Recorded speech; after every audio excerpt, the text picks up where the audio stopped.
Chapter 15. As the shards of the gorgeous window tumbled away into the gardens below and flame licked at my heels. Tarek's power? I wondered, or Philip's. I clutched the neck of Damon's bird form and discovered an all-encompassing fear of heights. The world was so small from up here. I remembered a dizzying view of students pointing, the tower receding with Philip silhouetted in the window. And the way he screamed my name, like someone whose heart was being cut out. Oh, God. I buried my face in the downy feathers at the back of Damon's neck and tried not to be violently ill.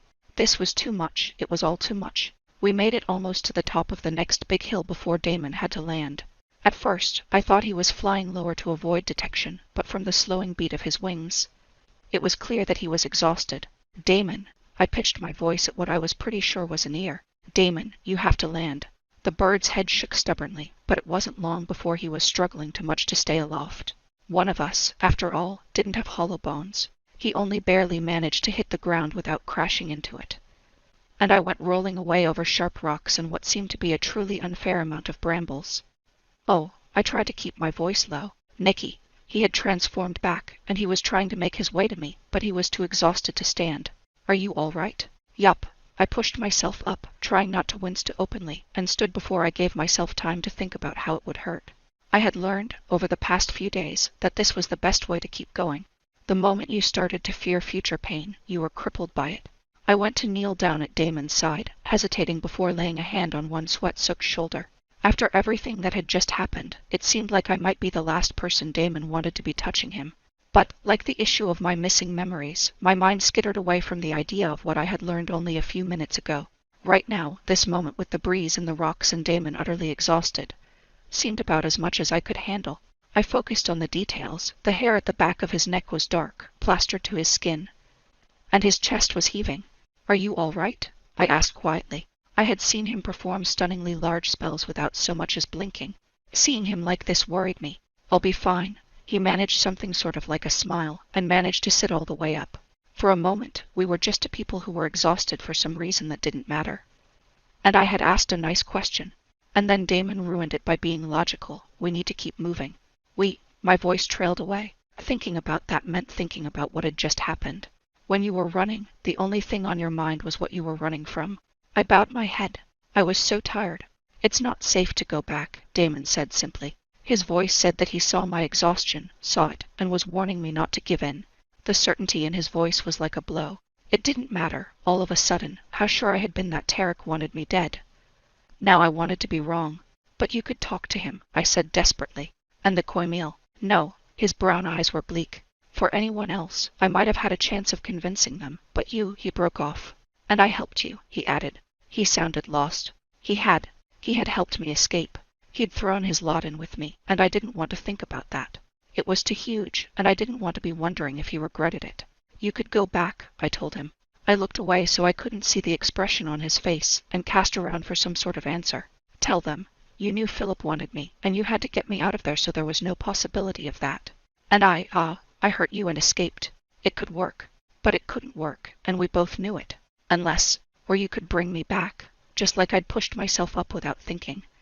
I made myself forge ahead with the words. I didn't let myself think about what they meant. To face them, that, at last, seemed to galvanize him. He didn't say anything, but he pushed himself up against a tree trunk and jerked his head to the valley beyond. He didn't say anything, and when I saw the look on his face, I didn't want to talk, either. Now I knew what it looked like when someone had every single pillar of their world knocked out from under them. And it wasn't pretty. We walked under a canopy of leaves that was lit bright green, filtering dappled sunlight down on us that shifted with the whisper of the breeze. We walked with cheerful birdsong in our ears, and I had time to examine this false forest Damon evidently created wherever he went.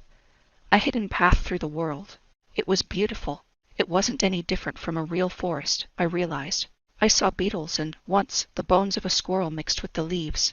I was just seeing the forest the way he did, I decided, the light between all of it. I saw the forest as a place of life, even though it encompassed death. I looked over at him when I realized that, wanting to say something. But words seemed inadequate, and he still looked lost. I gave him the only thing I could give, the pretense that he was alone in this place that comforted him.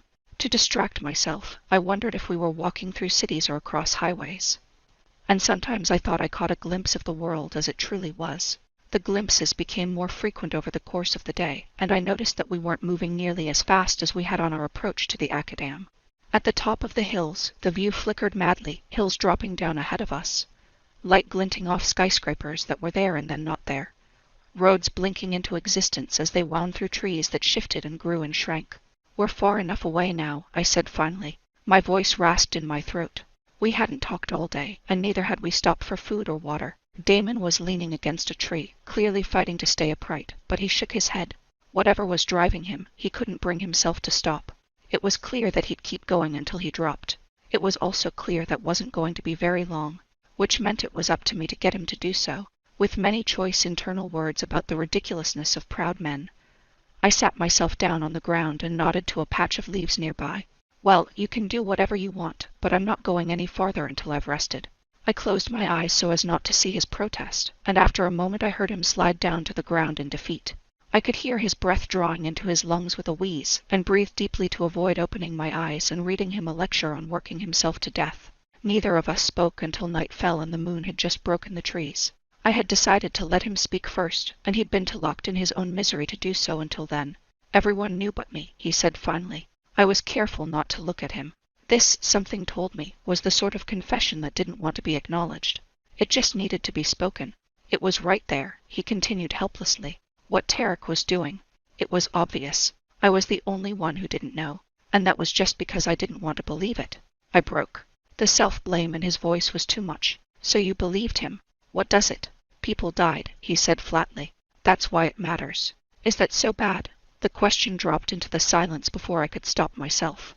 His head jerked around, and I saw it all, the fear of who I was, what I had been, what I might be, the terrible fear of what he had enabled with Tarek, and the way he wondered if he'd made the same mistake with me. Something crumbled inside me and I looked away, fighting not to cry.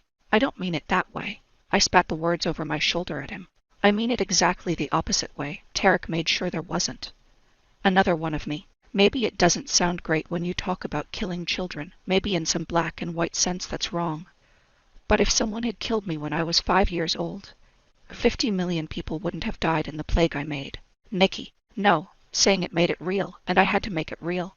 I stood up. So I saved a fucking rabbit. So I tried to save Sarah. That doesn't wipe anything away. I have more lives to the red in my ledger than I can ever make up. You're wondering what to do now. Well, I'll make it easy for you. Take me back, let them kill me for what I did, and keep being what you were. There was a good reason for everything Tarek did." He said nothing, looking down at his hands for so long in the fading light that I had time to feel the anger bleed away, and be replaced with fear. Then the anger came roaring back. "What are we waiting for?" He sank his mouth into one hand, clearly considering my question. "You should get some rest," he said finally. "Are you going to tell me what you're thinking?" He turned to look at me at last, and I could see the confusion plainly in his eyes. "I don't know what I'm thinking," he said simply. He considered for a moment. "I won't kill you in your sleep." I wasn't quite sure what to say to that. I opened my mouth to say that if I was going to my death, I'd really prefer we start back now and get it all over with.